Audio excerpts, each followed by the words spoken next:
I studied until secondary school in Malaysia. Then I applied to come over to England to do nursing. I was a general and psychiatric nurse, but I saved my fare and came over to do nursing. Yeah. After I trained as a nurse, then I was working, and then I moved on to, that was in Peterborough, and then I went to Norwich to do my psychiatry nursing for 3 years, and I worked there. Then I was working as a manager in Chinatown, managing the Chinese Community Centre there. Then I found that a lot of the Chinese, I think we do not understand how the system works. I feel that some of us need to work in local authority to find out what services are available. Then we can bring the services to the Chinese community. So my job then was quite interesting because it was a bridge between the Chinese community and local authority, because it's to bring Chinese people accessing, let them use social services. Because there were a lot of suffering there. So within social services itself, also I trying to get them to employ more Chinese, bilingual Chinese workers, so that they employ, I think, home care workers, and then staff to help out the Chinese, a lot of Chinese and Vietnamese women were facing domestic violence as well, to help them out.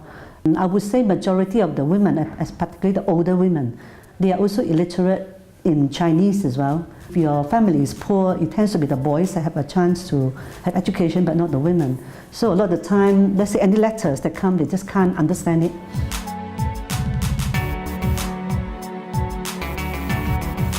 Our CEO here, she saw my email, she said, "Oh, Jill, you're available now, you're free," you know. So then she asked me also whether they've got staff going on holiday, can I cover them on a locum basis? So that's how I got involved with this centre.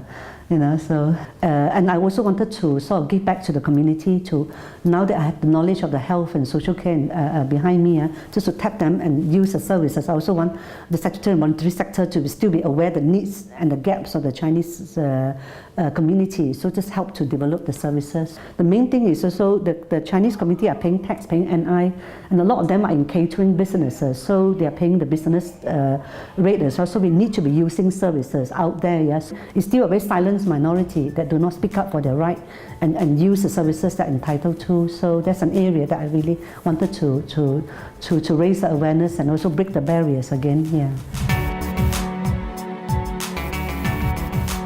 We do a range of services, really. I think the main one is to provide advice and information to the Chinese people, because I would say 80 to 90% of them don't speak English, or speak very little English, and also or they also don't read English. So we find that in our centre here, communication can be a problem, because majority of our volunteers are Cantonese speaker, but you also now we started to recruit the Mandarin speaker, but they may not be able to communicate, but can do it by writing. Yeah?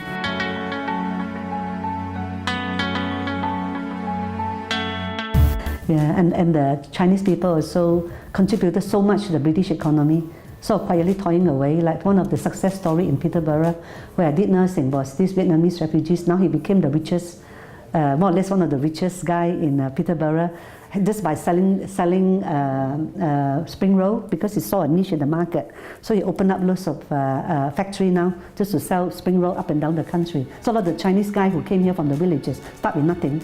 Now they also make themselves sort of their millions. Yeah, yeah. So that's the strong point I want to end on the Chinese community. Yeah. Thanks a lot. Huh?